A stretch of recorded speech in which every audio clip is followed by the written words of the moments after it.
8 OSME, or OSME, the 8th International Meeting on Origami in Science, Mathematics, and Education. This is no ordinary origami convention. At this conference, the world leaders of origami design and engineering gather to discuss how to change origami using engineering, and how to change the world using origami. Here's what it's like inside. The story begins over a year in advance, when the conference organizers announce where and when the conference will be held.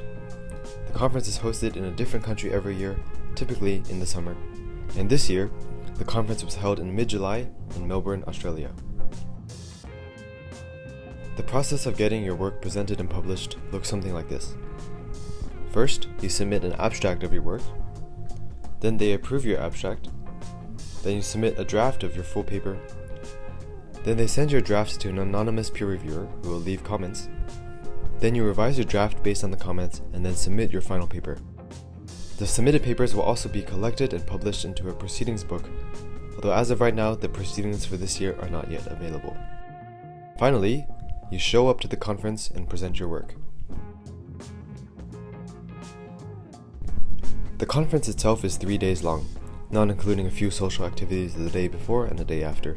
Each day begins with 1 or 2 keynote speakers, and then the rest of the days are spent in 4 simultaneous tracks of presentations. The tracks are divided into 2 engineering rooms, 1 math room, and a room for design, education, and everything else, and you can hop between them freely throughout the day to see different presentations. Some of the presentations that I got to watch included a robot that folds cranes, a new method for finding references in 22.5 crease patterns, a method for designing action models, a Turing-complete machine made out of origami logic gates, an analysis and application of the way that insects fold their wings, and a way of printing sheets that fold up when heated. I also gave 2 presentations of my own, one on representational design with hex pleating, and one on generalizing ridge level shifters. Throughout the conference, there are frequent breaks between the sessions for people to discuss and socialize. There was also a banquet at the end of day 2, and informal dinners at the end of the other days. After that, some of us may or may not have stayed up to 3 AM folding. But overall, these moments with people are definitely the most important part of the conference. As a personal note, from someone soon to be graduating from university and still deciding what to do afterwards, the experience of this conference has heavily shaped my view on the option of pursuing academia further. Over these few days, I got the opportunity to talk to a lot of the biggest names in the field, and at the end, one thing was clear. Origami really does have its place in the world, beyond being a niche art form, and is gradually becoming more and more accepted for its unique uses in engineering.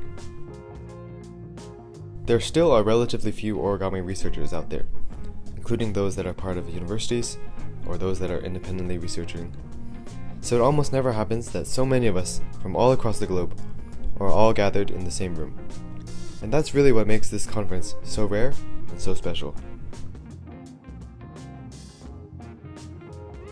This is only the 8th ever OSME, and each time, the number and quality of submissions seems to grow. I'm excited to see what development the future years will bring.